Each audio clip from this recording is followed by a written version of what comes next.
আসসালামু আলাইকুম প্রিয় দর্শক, অন্য মঞ্চের আলাপচারিতায় আপনাদের সকলকে আমন্ত্রণ জানাচ্ছি। কোনোভাবেই পুলিশ বা প্রশাসনের পক্ষে এমনকি সামনে এগিয়ে এসে জেলা প্রশাসক কোথায়, কিংবা সেই মধুখালী উপজেলার উপজেলা প্রশাসন কোথায়, কোথায় স্বরাষ্ট্রমন্ত্রীর র্যাব বাহিনী, পুলিশ বাহিনী কোথায়, তারা যারা আওয়ামী লীগের কর্মসূচি প্রতিহত করতে সদা সতর্ক অবস্থায় ছিল, তারা সকলেই তার সে সময় মহাসড়কে অবরোধকারীদের ক্ষোভ, বিক্ষোভ এবং ঐক্যবদ্ধ শক্তির সামনে অসহায় বোধ করছিলেন এবং কেউই সামনে এগিয়ে যেতে পারেন নাই। স্বরাষ্ট্রমন্ত্রী সালাউদ্দিন আহমেদ কেন আওয়ামী লীগের প্রতিষ্ঠা বার্ষিকীর দিনে আতঙ্কে আশঙ্কায় একেবারে শুকিয়ে যাওয়া মুখে সংবাদ মাধ্যমের সামনে হাজির হয়ে সেনা মোতায়েনের খবর দিলেন, সেটা বুঝতে হলে ফরিদপুরে কি ঘটেছে সেদিকে নজর দেওয়া অত্যন্ত জরুরি। গত কিছুদিন ধরেই আওয়ামী লীগের যে কোনো রাজনৈতিক কর্মসূচি প্রতিহত করতে আওয়ামী লীগ যাতে রাস্তায় বেরোতে না পারে সেজন্য পুলিশ সর্বোচ্চ সতর্কাবস্থায় আছে বলে পুলিশ প্রধান এবং স্বরাষ্ট্রমন্ত্রী জানিয়ে রেখেছিলেন। তার পাশাপাশি আবার খবর বেরিয়ে আসছিল যে পুলিশের ভেতর নাকি পুলিশ গোয়েন্দা সূত্রে খবর পেয়ে এমন চিঠি দিয়ে নিজেরাই নিজেদের সাবধান করেছে যে আওয়ামী লীগ রাস্তায় নামলে বিক্ষুব্ধ হয়ে তারা পুলিশ বা আইন শৃঙ্খলা রক্ষাকারী বাহিনীর ওপরেও হামলা চালাতে পারে। এমনকি এনসিপি বা বৈষম্য বিরোধী আন্দোলনের সমর্থক কর্মীরা যদি আওয়ামী লীগকে বাধা দিতে যায় তাহলে তাদের সঙ্গেও সংঘর্ষের সূত্রপাত ঘটতে পারে। এসব বলে পুলিশ নিজেই নিজের নিরাপত্তার ক্ষেত্রে অত্যন্ত সতর্ক থাকতে নিজেদের মধ্যে চিঠি চালাচালি করে রেখেছিল। এ অবস্থায় র্যাব 22শে জুন আওয়ামী লীগের প্রতিষ্ঠা বার্ষিকীর আগের দিন ঘোষণা দেয়, র্যাব প্রধান মহা পরাক্রমে ঘোষণা দেন যে আওয়ামী লীগ ঢাকা সহ বাংলাদেশের যে জায়গায় কোনো রকম কর্মসূচিতে নামবে র্যাব সম্পূর্ণ প্রস্তুত আছে, তারা তাদেরকে প্রতিহত করবে। কিন্তু 22শে জুন দিন পার হতে না হতেই টের পাওয়া গেল সরকার, পুলিশ, র্যাব, আনসার, বিজিবি কারো উপর আর ভরসা রাখতে পারছে না আওয়ামী লীগ মোকাবেলায়। স্বরাষ্ট্রমন্ত্রী সালাউদ্দিন আহমেদ তিনি সংবাদ মাধ্যমের সামনে এসে শুকনো মুখে ঘোষণা দিলেন আওয়ামী লীগ নামে দেশে কোনো দল নাই, কিন্তু সেই আওয়ামী লীগের আতঙ্কে আর আশঙ্কাতেই কিনা রীতিমতো এইড টু সিভিল পাওয়ার সেনা মোতায়েনের ঘোষণা দিলেন 3টি জেলা ও 3 মহানগরীতে। কোন ঘটনার প্রেক্ষিতে স্বরাষ্ট্রমন্ত্রীর চেহারায় এমন উদ্বেগের ছায়া, এবং আবারও ওয়াকার বাহিনীকে মাত্র তারা ব্যারাকে ফিরতে শুরু করেছিল 3 জেলা আর 3 মহানগরে নামানোর সিদ্ধান্ত নিতে হলো সরকারকে, সেটা খুবই তাৎপর্যপূর্ণ। যে 3টি মহানগর ও 3টি জেলায় এইড টু সিভিল পাওয়ার সেনা মোতায়েনের সিদ্ধান্ত নিয়েছে স্বরাষ্ট্রমন্ত্রী সালাউদ্দিন আহমেদ, স্বরাষ্ট্র মন্ত্রণালয়, সেগুলো হচ্ছে Dhaka metropolitan, Chattogram metropolitan, Gazipur metropolitan এবং নারায়ণগঞ্জ, গোপালগঞ্জ ও ফরিদপুর জেলা। গোপালগঞ্জে কি ঘটেছিল এনসিপি এই 1 বছর আগে 2025-এর জুলাইয়ে যাওয়ার পর তা তো আপনাদের সকলেরই মনে আছে। তারা নাকি বঙ্গবন্ধুর সমাধি ভাঙচুর করবে, গুড়িয়ে দেবে, সেই উদ্দেশ্য নিয়ে এনসিপির নাহিদ ইসলাম, সার্জিস, হাসনাতেরা গোপালগঞ্জ গিয়ে উপস্থিত হলে গোপালগঞ্জের মানুষ এমন প্রতিরোধ গড়ে তুলেছিল যে সেই প্রতিরোধ থেকে বাঁচতে এরপর সেনাবাহিনীকে গোপালগঞ্জবাসীর উপর গুলি চালিয়ে 5 জনকে হত্যা করে হাসনাত, সার্জিস, নাহিদদেরকে সেনাবাহিনীর সাজোয়া জানে সুরক্ষিত করে ঢাকায় ফিরিয়ে আনতে হয়। এরপর কদিন ধরে সেনাবাহিনী সেখানে ভয়াবহ অভিযান চালিয়েছে, এমনকি নৌবাহিনীকেও যুক্ত করা হয়েছিল পুরো গোপালগঞ্জকে ঘিরে ফেলার কাজে। এখন ফরিদপুর সরাসরিভাবে আওয়ামী লীগের একরকমের দখলে বা নিয়ন্ত্রণে চলে গেছে বলে অন্তত 22শে জুনে যে ঘটনা ঘটেছে তাতে সরকারের মনে একরকমের ভয়াবহ আতঙ্ক তৈরি হয়েছে। ফরিদপুরের মধুখালী উপজেলায় পুলিশের গোয়েন্দা শাখা ডিবি ছাত্রলীগের এক কর্মীকে তুলে নিয়ে যায় ইশতিয়াক আহমেদ ওরফে প্রান্ত 27 বছরের এক তরুণ তাকে তুলে নিয়ে যায় এবং তুলে নিয়ে যাওয়ার সময় তার মায়ের সামনেই তাকে পেটানো হয়, সেটা তার স্বজনরা প্রত্যক্ষ করেছেন এবং তারা সেটার সাক্ষী দিচ্ছেন, অভিযোগ দিচ্ছেন। এবং বিকেল 5টার দিকে মায়ের সামনে থেকে এই 27 বছরের প্রান্তকে তুলে নিয়ে যাওয়ার পর সকাল 8টায় ফরিদপুর মেডিকেল কলেজ হাসপাতালে ডিবির হেফাজতে ছাত্রলীগ কর্মী প্রান্তর মৃত্যু হয়।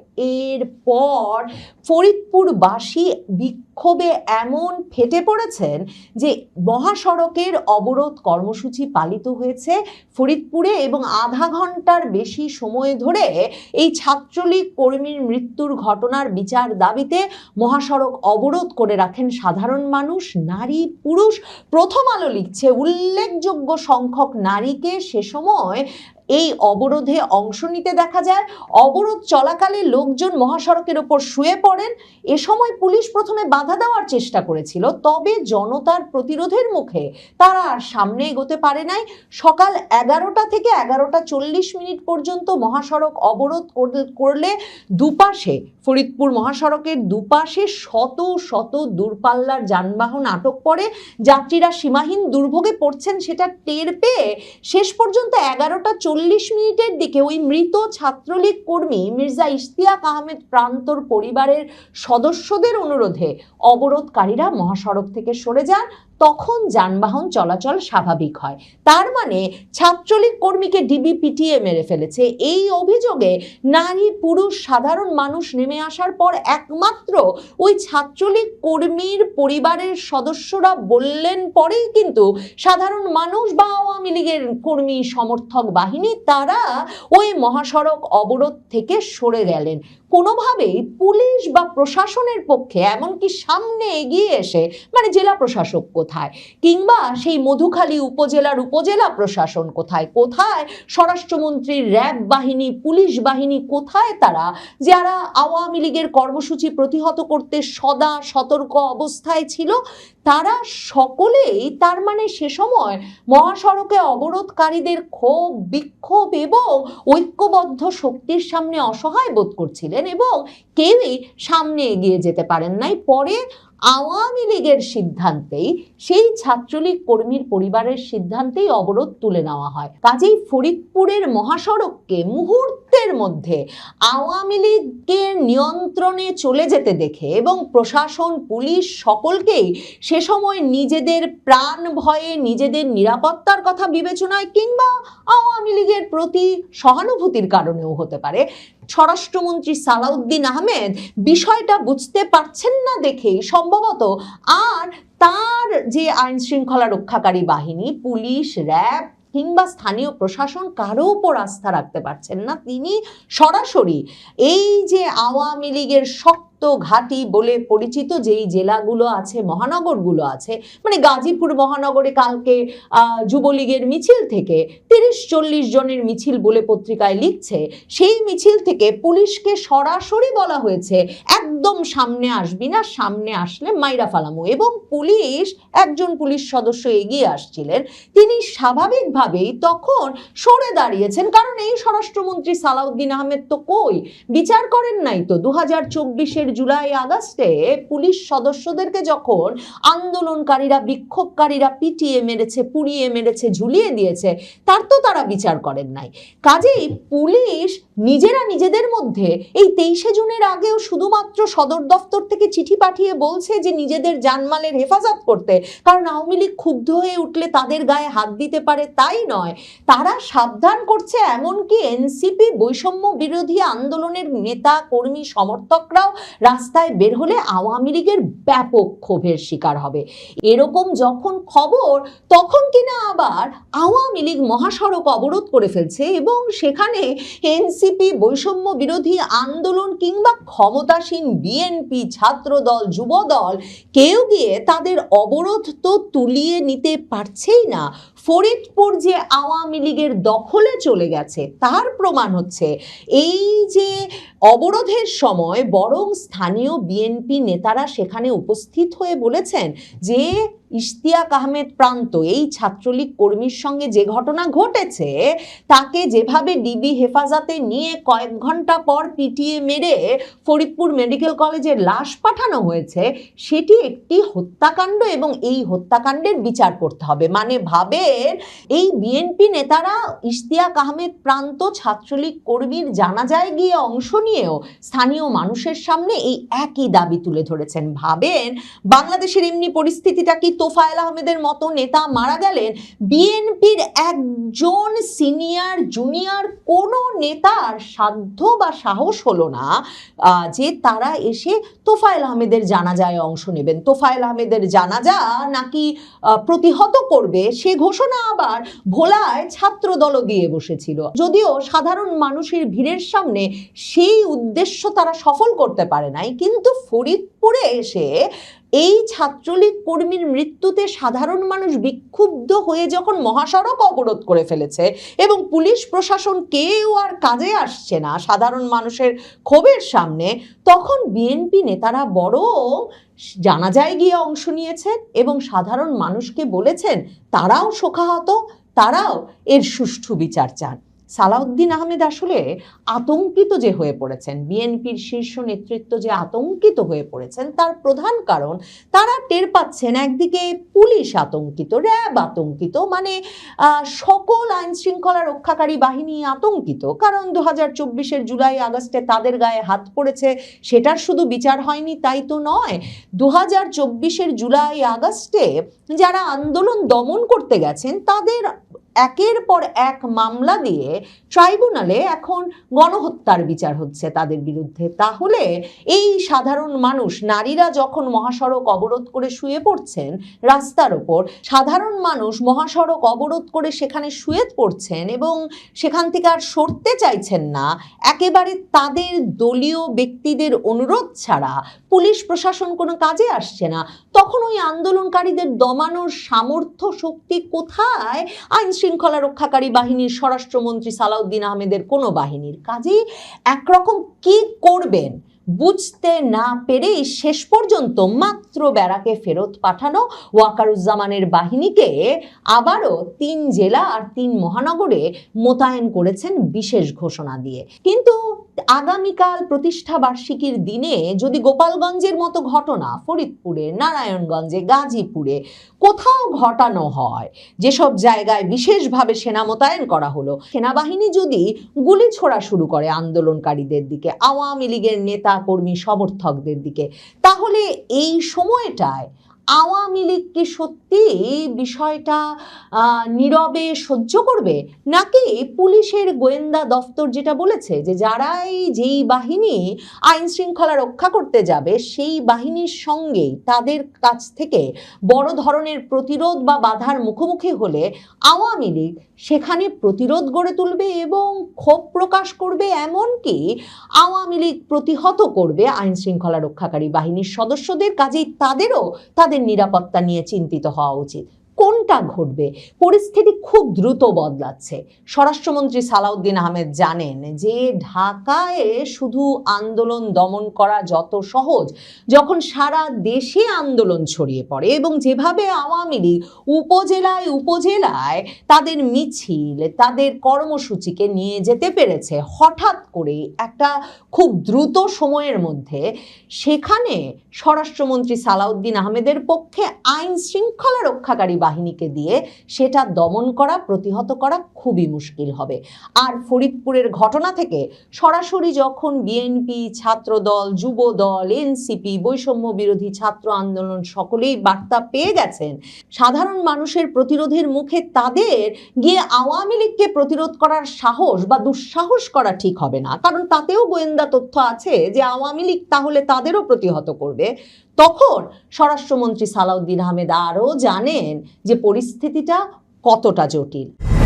তারেক রহমান মুখে বলেন প্রতিহিংসা রাজনীতি করবেন না, কিন্তু কাজে প্রমাণ করেন যে তিনি আসলে শেখ হাসিনার 15 বছরের যত কাজ আছে সব মাটিতে মিশিয়ে দেবেন।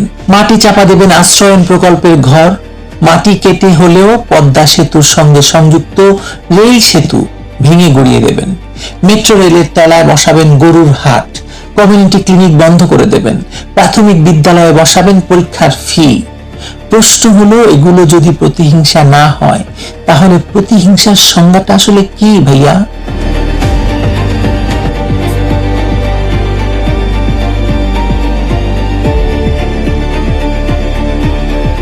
গত 16ই জুন বাংলাদেশ চীন মৈত্রী সম্মেলন কেন্দ্রে সাংবাদিকদের সামনে দাঁড়িয়ে তারেক রহমান বললেন, প্রতিশোধের মানসিকতা থেকে বেরিয়ে আসতে হবে। কথাটি শুনতে খুব সুন্দর, কত পরিপক্ক, কত রাষ্ট্রনায়ক সুলভ। কিন্তু ঠিক সেই দিনেই এবং তার আগে পরে বাংলাদেশের বিভিন্ন প্রান্ত থেকে যেসব খবর আপনারা পেয়েছেন বা আসছে, সেগুলো কি সেই প্রতিহিংসা মুক্ত রাজনীতির প্রমাণ দেয়? উত্তরটা খোঁজার জন্য খুলনার ডুমুরিয়ায় চুকনগরে যেতে হবে আমাদেরকে। সেখানে পারুল বেগম হাতে এক টুকরো লোহা নিয়ে পাহাড় সম মাটির স্তূপ সরিয়ে ইট বের করার চেষ্টা করছেন। কারণ একটাই, ভবিষ্যতে যদি কোনোদিন ঘর বানানোর সুযোগ পান, অন্তত ইটগুলো কাজে লাগবে। এটি তার শেষ সম্বলের হাহাকার। শেখ হাসিনা সরকারের আশ্রয়ন প্রকল্প বাংলাদেশের ইতিহাসে একটি অনন্য সামাজিক উদ্যোগ ছিল। ঢাকা পোস্টের 14 জুন 2026-এর প্রতিবেদনে জানাচ্ছে যে 2021 সালের 23 জানুয়ারি, 20 জুন এবং 2022 সালের 3টি ধাপে খুলনার ডুমুরিয়া উপজেলার চুকনগর, খোরনিয়া এবং কাঁঠালতলায় শতাধিক ভূমিহীন এবং গৃহহীন পরিবারকে পুনর্বাসন করা হয়েছিল, যারা একসময় রেল লাইনের ধারে বা অন্যের বারান্দায় রাত কাটাতেন। তারা পেয়েছিলেন একটি স্থায়ী ঠিকানা। জমিসহ ঘরের দলিল হস্তান্তরের দিন সেই মানুষগুলোর চোখে ছিল আনন্দের জল। সেই আনন্দের জল এখন পরিণত হয়েছে অসহায়ত্বের হাহাকারে, আর্তনাদে। কারণ আপার ভদ্রা নদী পুনর্খননের নামে কোনো পূর্ব প্রস্তুতি ছাড়াই, কোনো পুনর্বাসনের ব্যবস্থা না করেই তাদের ঘরের উপর ফেলা হয়েছে মাটির স্তূপ। চুকনগর, কাঁঠালতলা, বরাতিয়া 3টি আশ্রয়ন প্রকল্পের প্রায় 2 শতাধিক পরিবার এখন উন্মুক্ত আকাশের নিচে। 5-6 মাস পেরিয়ে গেছে, কেউ ঘর পায়নি। 30 কেজি চালই শেষ সাহায্য। যেহেতু হাসিনা আমলের প্রকল্প মাটি চাপা দিয়ে মানুষকে আবার গৃহহীন করা ঠিকই আছে, চালায় দেন। এটাই এই সরকারের দায় এবং দরদের নয়া বন্দোবস্ত। আমি লেখক এবং ব্লগার হাসান মুর্শেদের পোস্ট থেকে এটি পড়লাম। এখন প্রশ্ন হলো, এই মাটি ফেলা কি শুধুই প্রশাসনিক অব্যবস্থাপনা, নাকি এর পেছনে রয়েছে একটি সুচিন্তিত রাজনৈতিক বার্তা? আশ্রয়ন প্রকল্প মানেই শেখ হাসিনার সাফল্যের প্রতীক। সেই প্রতীক ধুলোয় মেলানোর এই আয়োজন যদি প্রতিহিংসা না হয়, তাহলে প্রতিহিংসা বলিতে আমরা কি বুঝিব বলুন? প্রকল্প পরিচালক ফোন ধরছেন না, নির্বাহী প্রকৌশলী নিরুদ্দেশ। ইউএনও বলছেন কর্তৃপক্ষকে লিখেছি, অর্থাৎ দায়িত্ব এক টেবিল থেকে আরেক টেবিলে ঘুরছে। আর গরুর হাটের মাঠে মানুষগুলো ভাসছে বৃষ্টির পানিতে। এবার আসুন নারায়ণগঞ্জের ফতুল্লার আলীগঞ্জে। পদ্মা রেলওয়ে সংযোগ সেতু শেখ হাসিনার আমলে নির্মিত একটি ঐতিহাসিক অবকাঠামো। সেই সেতুর 85, 86 এবং 87 নম্বর পিলারের নিচে রাতের আধারে শত শত ট্রাক মাটি কাটা হচ্ছে। পিলারের পাশে 8 থেকে 10 ফুট গভীর গর্ত তৈরি হয়েছে। স্থানীয় মানুষ বাধা দিলেও প্রভাবশালীদের ভয়ে পারছেন না। আর সেই প্রভাবশালীদের হিসাব কষলে দেখা যাচ্ছে নাম আসছে স্থানীয় বিএনপি নেতাদের। দলের ফতুল্লা থানা সভাপতি বলছেন বিএনপির কেউ জড়িত নেই, অথচ স্থানীয় বাসিন্দারা বিএনপি নেতাদের নাম বলছেন। আর এই যে দেখুন, ঢাকার মেট্রো রেল স্টেশনের নিচে গরুর হাট। এই ছবিটি নিছক বিশৃঙ্খলার ছবি নয়, প্রতিহিংসা, রাজনৈতিক অবজ্ঞা আর ভয়াবহভাবে বাংলাদেশকে না ভালোবাসার চিত্র। শেখ হাসিনার নির্মিত মেট্রো রেলকে গরুর গোবরে ঢেকে দেওয়ার এই উদ্যম কোথা থেকে আসে সেটা বোঝা কঠিন নয়। কিন্তু ধ্বংসযজ্ঞ শুধু ইট, পাথর, কংক্রিটে সীমাবদ্ধ নেই। এই সরকার হাত দিয়েছে মানুষের জীবন এবং স্বাস্থ্যেও। গত 1.5 দশকে জনস্বাস্থ্যের বিভিন্ন ম্যাট্রিক্সে বাংলাদেশের অগ্রগতি ছিল প্রশংসনীয়।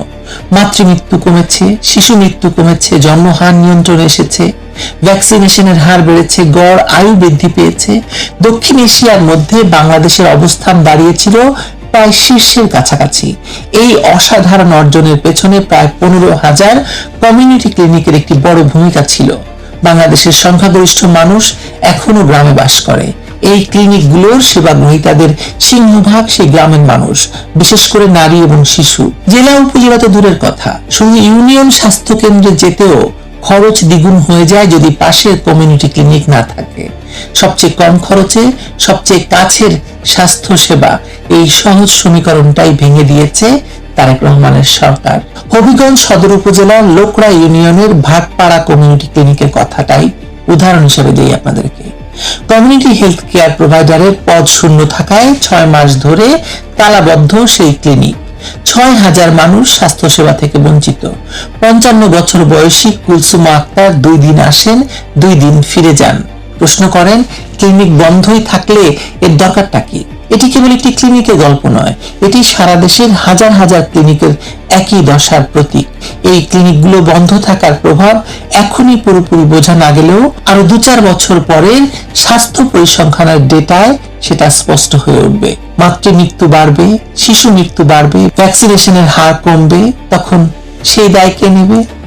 ইউনিসেফ তো বিচার হবে না, তারেক রহমানের তো বিচার করবে হয়তো এই জেনজিরা। শুধু স্বাস্থ্য নয়, শিক্ষাতেও একই ছুরি চালানো হচ্ছে। শুরু হয়েছে সামান্য পরীক্ষার ফি দিয়ে। সরকারি প্রাথমিক বিদ্যালয়ে পরীক্ষা পরিচালনার ব্যয় মেটাতে শিশুদের কাছ থেকে ফি আদায় করা হবে। আজ ফি আদায় করা হবে, কাল মাসিক বেতন চাওয়া হবে। এই যাত্রার গন্তব্য কোথায় সেটা বুঝতে বিশেষজ্ঞ হওয়ার দরকার নেই। আপনি দেশের যে কোনো গ্রামে যান, দেখবেন মানুষের হাতে শিশুদের স্কুলে যাওয়ার পয়সা দেওয়া তো দূরের কথা, বাচ্চাকে কিছু কিনে খেতে দেবে সেটা দেওয়ার সামর্থ্য নেই। আর সেই দেশে যদি রাষ্ট্র সমস্ত হাত গুটিয়ে নেয়, স্বাস্থ্য, শিক্ষা, নিরাপত্তা সবকিছুকে পণ্যে পরিণত করে, তাহলে গরিব মানুষ বাঁচবে কেমন করে? IMF বলে দেবে, বিশ্ব ব্যাংক বলে দেবে, আর মানুষের উপর থেকে সরকার হাত তুলে নেবে। ইউনূস পারবে, কিন্তু তারেক রহমানের কি পারা উচিত? তিনি তো বলেন জনগণের ভোটে তিনি নির্বাচিত হয়েছেন। বিএনপির দলীয় মুখপাত্র থেকে শুরু করে বিভিন্ন নেতা গত 1 বছর ধরে প্রকাশ্যে বলে আসছেন এই যে আশ্রয়নের প্রকল্পের ঘরগুলো দুর্নীতির ফসল, পদ্মা সেতু লুটের স্থাপত্য, মেট্রো রেল অপচয়ের প্রকল্প, কমিউনিটি ক্লিনিক রাজনৈতিক ব্র্যান্ডিং। এই বয়ান তৈরির উদ্দেশ্য একটাই, যা কিছু শেখ হাসিনা করেছেন তাকে বিষাক্ত করে দেওয়া।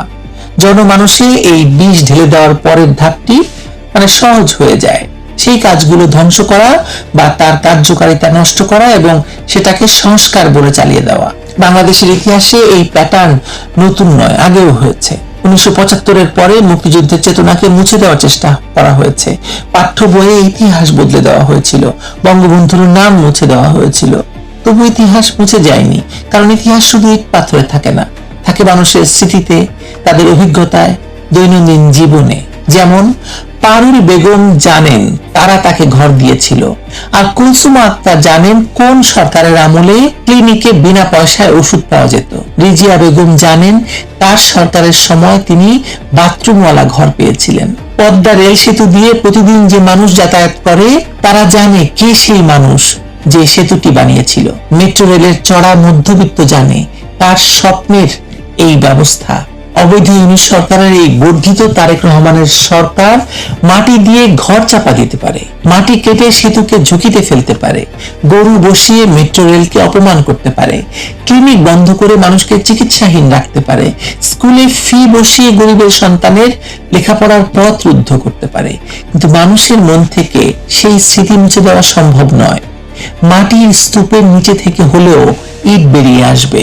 পারুল বেগম তা প্রমাণ করে দিচ্ছেন, হাত দিয়ে মাটি সরিয়ে একটু একটু করে। আর তারেক রহমান ভয় পাচ্ছেন, শেখ হাসিনা আসছে, ওই ভয়েরই ব্যাপার বটে। ভালো থাকবেন সবাই।